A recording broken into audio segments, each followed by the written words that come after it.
చలిలో చిచ్చుకాకి జీవితం. గ్రామంలో చిచ్చుకాకి చాలా పేదది.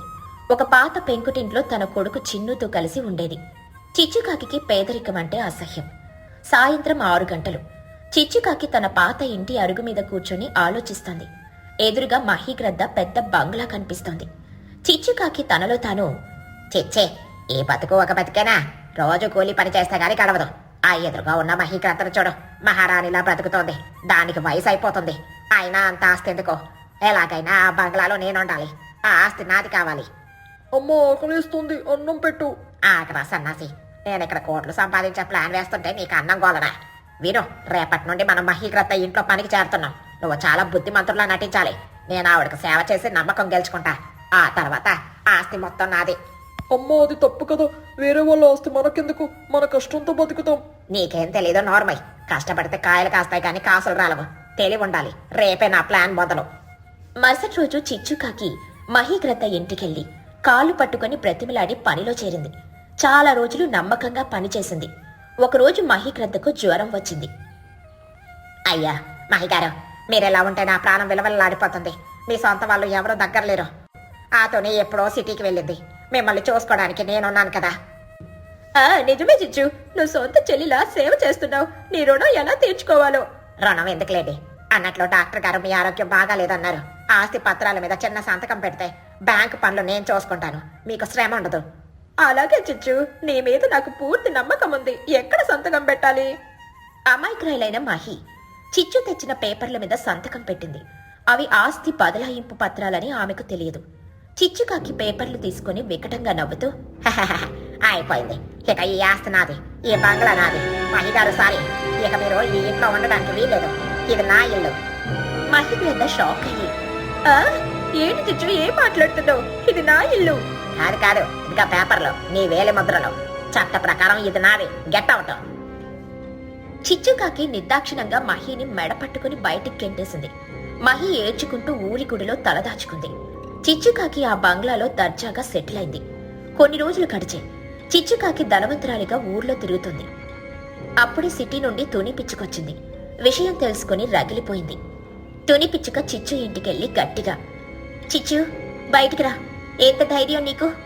మా అమ్మ అమాయకత్వాన్ని ఆసరాగా చేసుకుని ఆస్తి కాజేస్తావా? చిచ్చుకాకి గర్వంగా, ఆహా వచ్చావా తుని, ఇప్పుడు అడిచి లాభం లేదు. పేపర్లో నా దగ్గర ఉన్నాయి, నువ్వేం పీకలేవు. చూద్దాం, నీకు చట్టం తెలిసేమో, నాకు న్యాయం తెలుసు. ఊరి జనాలను పిలిచి పంచాయతీ పెడదాం. పంచాయతీలో తుని పిచ్చుక తన తెలివితేటలతో చిచ్చుకాకి చేసిన ప్రోర్జరీని, మోసాన్ని బయటపెట్టింది. చిచ్చుకాకి సంతకం పెట్టించుకునేటప్పుడు చేసిన తప్పులను సాక్ష్యాలతో సహా చూపించింది. చిచ్చుకాకి చేసింది నేరం. ఆస్తి పత్రాలు రద్దు చేస్తున్నాం. ఈ ఆస్తి మళ్ళీ మహిగారిదే. చిచ్చుకాకి నీ బంగ్లా నుండి, ఆ పెంకుటింటి నుండి కూడా వెలివేస్తున్నాం. ఆమె ఊరి చివర బ్రతకాలి. ఛీ, మోసగద్ద, తరిమేయండి. చిచ్చుకాకిని అందరూ కలిసి బంగ్లాలో నుండి గెంటేశారు. ఉన్నదంతా పోగొట్టుకుని చిచ్చుకాకి తన కొడుకు చిన్నుతో కలిసి ఊరి చివర ఒక పాడుపడిన స్థలంలో చిన్న గుడిసె వేసుకుని ఉండాల్సొచ్చింది. రోజులు గడిచాయి. చలికాలం మొదలైంది. ఆ సంవత్సరం చలి పులిలా విరుచుకుపడుతోంది. సాయంత్రం 5 గంటలకే మంచు కురుస్తోంది. చిచ్చుకాకి గుడిసెలో కనీసం తలుపులు కూడా సరిగ్గా లేవు. చిన్నుకాకి గజగజ వణుకుతూ, అమ్మో, చలి చంపేస్తుందమ్మా, నాకు భయం వేస్తుంది. మనకు కప్పుకోవడానికి దుప్పటి కూడా లేదా? చిచ్చుకాకి కన్నీళ్లతో, లేదురా చిన్నగా, మన దగ్గర ఏమీ లేదు. ఆస్తి పోయింది, పరువు పోయింది. ఇప్పుడు ఈ చలిలో దిక్కు లేకుండా ఉన్నాం. అమ్మో, ఆకలిస్తుంది. ఉదయం నుండి ఏం తినలేదు. ఏదైనా ఉంటే పెట్టవా? బియ్యం గింజ కూడా లేదురా. అంత నా పాపమే. నేను చేసిన తప్పుకి నిన్ను శిక్షిస్తున్నాను. ఉండు, నేను ఊర్లోకి వెళ్ళి ఎవరినైనా అడిగి తెస్తాను. వద్దమ్మా, ఊరి వాళ్ళు నిన్ను తిడతారు. వెళ్ళకు. పర్లేదురా, నీకోసం తిట్లైనా పడతాను. ఆకలితో నిన్ను చూడలేదు. చిచ్చుకాకి ఆ చలిలో ఊర్లోకి బయలుదేరింది. చిచ్చుకాకి మొదట చోటు చిలుక ఇంటికి వెళ్ళింది. తలుపు కొట్టింది. ఆ చోటో చోటో, తలుపు తీయవా? మా చిన్ను ఆకలితో ఉన్నాడు. కొంచెం అన్నం ఉంటే పెట్టవా? చోటు చిలుక తలుపు తీసి కోపంగా, ఎవరిది? ఓహో, మహారాణి గారా? ఆ ఆస్తి పరురాలు అడుక్కోడానికి వచ్చిందా? నిన్నటిదాకా దర్జాగా బతికావు కదా, ఇప్పుడు అడుక్కుంటున్నావా? సిగ్గులేదు, పో ఇక్కడ నుండి. చోటు తలుపు గట్టిగా వేసేసింది. చిచ్చుకాకి ఏడుస్తూ పక్కనే ఉన్న లూసీ పౌరం ఇంటికి వెళ్ళింది. ఆ లూసీ, ప్లీజ్, నా కోసం కాదు, నా కొడుకు కోసం. వాడు చలికి వణికిపోతున్నాడు. పాత దుప్పటుంటే ఇయ్యవా? దుప్పటి కావాలా? నువ్వు మహి ఆంటీని మోసం చేసి ఇల్లు లాక్కున్నప్పుడు ఆవిడ చలిలో ఎంత బాధపడిందో గుర్తుందా? అప్పుడు నీకు జాలి లేదు, ఇప్పుడు నీ మీద మాకు జాలి ఎందుకు కలగాలి? వెళ్ళు, నీ మొహం చూస్తేనే పాపం తగులుతుంది. ఊరంతా చిచ్చుకాకిని చీకొట్టారు. ఎవరూ పిడికిడి అన్నం కూడా పెట్టలేదు. చిచ్చుకాకి నిరాశతో చలికి వణుకుతూ రోడ్డు మీద నడుస్తోంది. అప్పుడు ఆమెకు దూరంగా ఒక ఇంటి నుండి వెలుతురు కనిపించింది. అది తుని పిచ్చుక ఇల్లు. చిచ్చుకాకి తనలో తాను, టోనీ ఇల్లు, అక్కడికి వెళ్తే నన్ను చంపేస్తారు. నేను వాళ్ళ అమ్మని మోసం చేశాను, కానీ వేరే దారి లేదు. నా కొడుకు ప్రాణం ముఖ్యం. చిచ్చుకాకి భయపడుతూనే తుని ఇంటి గేటు దగ్గరికెళ్లి నిలబడింది. లోపల తుని, బుజ్జి, మహీగ్రద్ద హాయిగా మంట వేసుకుని కూర్చొనున్నారు. చిచ్చుకాకి వణుకుతున్న గొంతుతో, అమ్మగారు, మహిగారు, తుని పిచ్చుక, మహీగ్రద్ద తిరిగి చూశారు. గేటు దగ్గర దీనంగా నిలబడి ఉన్న చిచ్చుని చూసి ఆశ్చర్యపోయారు. ఏంటి చిచ్చు, ఎందుకొచ్చావు? మళ్ళీ ఏదైనా ప్లాన్ వేశావా? చిచ్చుకాకి వెంటనే తుని కాళ్ళ మీద పడింది. బోరున ఏడ్చింది. లేదమ్మా, లేదు. నాకు బుద్ధి వచ్చింది. నేను చేసిన పాపానికి తగిన శాస్తి జరిగింది. ఊరంతా నన్ను వెలివేశారు. తినడానికి తిండి లేదు, కప్పుకోవడానికి గుడ్డ లేదు. నా కొడుకు చిన్ను చలికి గడ్డ కట్టిపోయేలా ఉన్నాడు. వాణ్ణి చూస్తుంటే నా గుండె తరుక్కుపోతుంది. నన్ను కొట్టండి, చంపండి, కానీ నా కొడుక్కి కొంచెం అన్నం, ఒక దుప్పటి ఇవ్వండి. మీ కాళ్ళు మొక్కుతాను. చిచ్చుకాకి ఏడుపు చూసి మహీగ్రద్ద మనసు కరిగిపోయింది. ఆమెకు కోపం కంటే జాలెక్కువ. తుని, చూడు దాని పరిస్థితి. పాపం చలికి ఎలా వణుకుతోందో. తప్పు చేసింది నిజమే, కానీ ఇప్పుడు పశ్చాత్తాపడుతుంది కదా. చిన్ను పాపం చాలా మంచివాడు. వాడు ఆకలితో ఉన్నాడంట. తుని పిచ్చుక నిట్టూర్చి, సరే చిచ్చు, ఏడవకు. నువ్వు చేసిన పనికి నిన్ను క్షమించకూడదు, కానీ ఒక తల్లిగా నీ బాధను నేను అర్థం చేసుకోగలను. నీలాంటి వాళ్లకు సాయం చేయడం కూడా తప్పే, కానీ ఆ పసివాడి కోసం చేస్తున్నా. బుజ్జి, లోపలికెళ్ళి 2 దుప్పట్లు, వేడి వేడి అన్నం, కూర తీసుకొనిరా. బుజ్జి వెళ్లి సామాన్లు తెచ్చింది. తుని వాటిని చిచ్చు చేతిలో పెట్టింది. ఇదిగో చిచ్చు, ఇది తీసుకుని వెళ్ళు. ఇంకెప్పుడు దురాశకు పోకు, కష్టపడి బ్రతుకు. చిచ్చుకాకి కన్నీళ్లతో, ధన్యవాదాలు. మీరు ఈ జన్మలో తీర్చుకోలేను. నన్ను దేవతలా ఆదుకున్నారు. ఇంకెప్పుడు తప్పు చేయను. చిచ్చుకాకి ఆ మూట పట్టుకుని పరుగు పరుగున తన గుడిసె వైపు వెళ్ళింది. చిచ్చుకాకి గుడిసెలోకొచ్చింది. చిన్ను మూలన ముడుచుకుని పడుకునున్నాడు. చిచ్చు వెంటనే వాడికి దుప్పటి కప్పింది. లేపి అన్నం తినిపించింది. చిన్నుకాకి అన్నం తింటూ కొంచెం ప్రాణం తెచ్చుకొని, అమ్మో, ఈ దుప్పటి చాలా వెచ్చగా ఉంది. ఈ అన్నం కూడా చాలా రుచిగా ఉంది. ఇవి ఎవరిచ్చారమ్మా? ఊర్లో ఎవరు మనతో మాట్లాడరు కదా.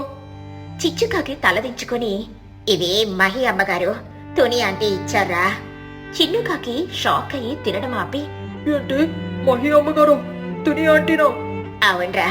చూసావా అమ్మా, నువ్వు ఎవరినైతే మోసం చేసావో, ఎవరు ఆస్తినైతే దొంగలించావో, ఎవరినైతే ఇల్లు లేకుండా గెట్టేసావో వాళ్ళే ఈ రోజు మన ప్రాణాల్ని కాపాడరు.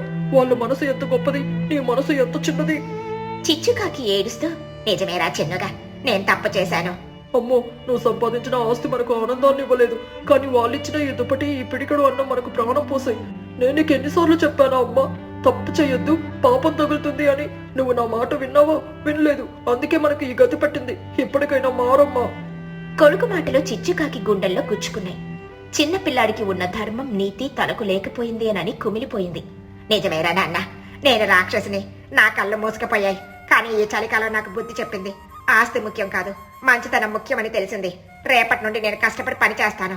న్యాయంగా బతుకుదాం. అదే నాకు కావాలమ్మా. ఆకలితో ఉన్నా పర్లేదు, కానీ తలదించుకుని బతకొద్దు. తల్లి కొడుకులు ఒకరినొకరు హత్తుకున్నారు. బయట చలిగాలి వీస్తున్నా ఆ గుడిసెలో మాత్రం పశ్చాత్తాపం అనే వెచ్చతనం నిండింది. ఇక మరుసటి రోజు నుండి చిచ్చుకాకి మనిషిగా మారింది. ఎవరిని మోసం చేయకుండా కష్టపడి చిన్న చిన్న పనులు చేస్తూ బతుకుతోంది. మహి, తుని ఆమెలోని మార్పును గమనించి మళ్లీ ఆదరించారు. ఈ కథలోని నీతేంటంటే, మోసం చేసి సంపాదించింది నిలబడదు. ఆపదలో ఆదుకునే గుణమే నిజమైన ఆస్తి. తప్పు తెలుసుకుని మారడమే మనిషి లక్షణం. పల్లెటూరి వింత పనులు. పక్షుల గ్రామంలో కాలం ఏదైనా సరే అందర్నీ నిద్రలేపే బాధ్యత ఒక్కరిదే.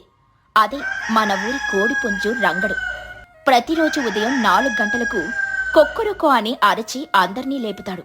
కాని ఒక చలికాలం ఉదయం రంగడికి గొంతు పట్టేసింది. గొంతుల నుండి కిచ్ కిచ్మని శబ్దం తప్ప కూత రావట్లేదు. ఉదయం 9 గంటలు. సూర్యుడు నడినెత్తుకొచ్చాడు. చోటు చిలుక ఉలిక్కిపడి నిద్రలేచింది. గోడ గడియారం చూసి షాక్ అయింది. చోటు చిలుక గట్టిగా అరుస్తూ, ఒరే బన్ను, లేరాలే, 9 అయింది, సర్వనాశనం అయిపోయింది, స్కూల్కి టైం అయిపోయింది, ఈ రోజు కోడి కూయలేదేంటి, నా అలారం కూడా మోగలేదు. బన్ను చిలుక నిద్రమత్తులో దుప్పటి లాక్కుంటూ, అమ్మా 9 అయిందా? అంటే ఇవాళ ఆదివారమా? Yes, holiday. ఆదివారం కదరా సుంటా, సోమవారం. లేచి పళ్ళు తోముకో, లేకపోతే టీచర్ నిన్ను స్కూల్ బయట నిలబెడుతుంది. బయట నుండి చిచ్చుకాకి గొంతు వినిపించింది. చోటా, ఓయ్ చోటా, నిద్ర లేచావా? చోటు చిలుక బయటకొచ్చింది. తుని పిచ్చుక కూడా కంగారుగా వచ్చింది. ఏమైంది చిచ్చు, ఈరోజు ఊరంతా ఇంత సైలెంట్ గా ఉంది? అందరూ కుంభకర్ణుల్లా పడుకోనున్నారు. అదే నాకు అర్థం కావట్లేదనే. రోజు ఆ రంగడు అరిచి చంపేవాడు. ఈ రోజు వాడి సౌండే లేదు. నా బ్యూటీ స్లిప్ ఎక్స్ట్రా అయ్యింది కానీ పండ్లన్నీ పెండింగ్ పడ్డాయి. పాలు కూడా రాలేదు. లూసీ పావురం ఎగురుకుంటూ వచ్చి, ఫ్రెండ్స్, ఒక బ్యాడ్ న్యూస్. మన ఊరి కోడిపుంజు రంగడికి గొంతు పోయింది. డాక్టర్ గారు వారం రోజులు రెస్ట్ తీసుకోమన్నారు. వాడు అరవలేడట. Wow, super news. అంటే వారం రోజులు స్కూల్ లేదా? అంటే స్కూల్ ఎందుకుండదురా? కోడికి గొంతు పోతే స్కూల్కి సెలవిస్తారా? వెళ్ళి స్నానం చెయ్యి. మహిగ్రద్ద అక్కడికొచ్చి, కోడి లేకపోతే ఈ ఊరు టైంకి నడవదు. మనం ఎవరినైనా కొత్త అలారంగా నియమించుకోవాలి. సాయంత్రం రచ్చబండ దగ్గర మీటింగ్ ఉంది, అందరూ రండి. సాయంత్రం 5 గంటలు. ఊరి జనమంతా రచ్చబండ దగ్గర చేరారు. మహిగ్రద్ద అధ్యక్షత వహిస్తోంది. రంగడు విచారంగా ఒక మూల కూర్చొనున్నాడు. గ్రామస్తులారా, మన సమస్య మీకు తెలుసు. రంగడు కోలుకునే వరకు మనలో ఒకరు ఉదయం 4 గంటలకు లేచి ఊరందర్నీ నిద్రలేపాలి. ఎవరు ముందుకొస్తారు? అందరూ నిశ్శబ్దంగా ఉన్నారు. 4 గంటలకు లేవడం అంటే మాటలా? చిచ్చుకాకి లేచి నిలబడింది. నేనున్నాను మహిగారవా. నా గొంతు గురించి మీకు తెలిసిందే కదా. కోకిల కూడా కుళ్ళుకునే గొంతు నాది. నేను రేపు ఉదయం పాట పాడి అందరినీ నిద్రలేపుతాను. భక్తి గీతాలు పాడమంటారా లేక సినిమా పాటలు పాడమంటారా? అమ్మ వద్దమ్మా, మన పరువు పోతుంది. నీ గొంతు వింటే జనం లేవడం కాదు, శాశ్వతంగా నిద్రపోతారు. అయ్యా, నా అరబయ్యరా, నా టాలెంట్ నీకు తెలీదు. చిచ్చు, పాటలొద్దులే కాని మామూలుగా అరుస్తావా? అరవడమా, నా గొంతు బేస్ ఎక్కువతోనే. నేను అరిస్తే చిన్న పిల్లలు భయపడతారు. పాడితే స్వీట్ గా ఉంటుంది. ఒక్క ఛాన్స్ ఇవ్వండి. సరే సరే, రేపు ఉదయం చిచ్చు గారు ట్రై చేస్తారు. ఒకవేళ ఫెయిల్ అయితే వేరే ఆప్షన్ చూద్దాం. బన్ను చిలుక బుజ్జితో గుసగుసగా, రేపు ఉదయం చెవులో దోతి పెట్టుకొని పడుకోవచ్చే. చిచ్చు ఆంటీ పాట అంటే సునామీనే. మరుసటి రోజు ఉదయం 4:30కి చిచ్చుకాకి మైక్ సెట్ తీసుకుని ఊరి మధ్యలోని చెట్టు కింద గొంతు సవరించుకుంది. Mike testing 1 2 3. Hello my dear villagers, good morning. ఇప్పుడు మీకోసం ఒక మధురమైన గీతం. చిచ్చు గట్టిగా పాడడం మొదలుపెట్టింది. కావ్ కావ్ కావ్ సుప్రభాతం, కావ్ కావ్ కావ్ లేవండ్ర బాబు, కావ్ కావ్ కావ్. ఆ గొంతు ఎంత భయంకరంగా ఉందంటే నిద్రపోతున్న కుక్కలు ఉలిక్కిపడి లేచి దొంగలొచ్చారేమోనని అరవడం మొదలుపెట్టాయి. కిటికీ అద్దాలు పగిలిపోయేలా ఉన్నాయి. చోటు చిలుక ఇంట్లో. చోటు చిలుక చెవులు మూసుకొని, అమ్మో ఏంటిది? సైరన్ మోగుతోందా? యుద్ధం వచ్చిందా?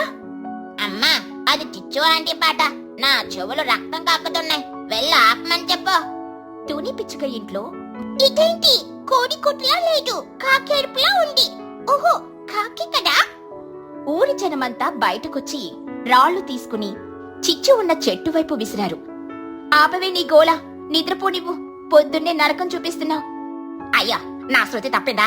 సరే సరే, ఆపేస్తున్నా. మీకేం టేస్ట్ లేదు అసలు. చిచ్చుకాకి మిషన్ ఫెయిల్. మళ్ళీ సాయంత్రం మీటింగ్. అందరూ చిచ్చుకాకి వైపు కోపంగా చూస్తున్నారు. చిచ్చుగారి ప్రయోగం విఫలమైంది. ఇంకెవరైనా ఉన్నారా? నేను లేపుతాను, కాని నా గొంతు చిన్నది, ఎవరికి వినిపించదు. అప్పుడు బన్ను చిలుక నెమ్మదిగా చెయ్యెత్తాడు. బామ్మగారు, నేనొక్క ఛాన్స్ తీసుకోవచ్చా? చోటు చిలుక షాక్ అయ్యి, ఒరేయ్ నువ్వా?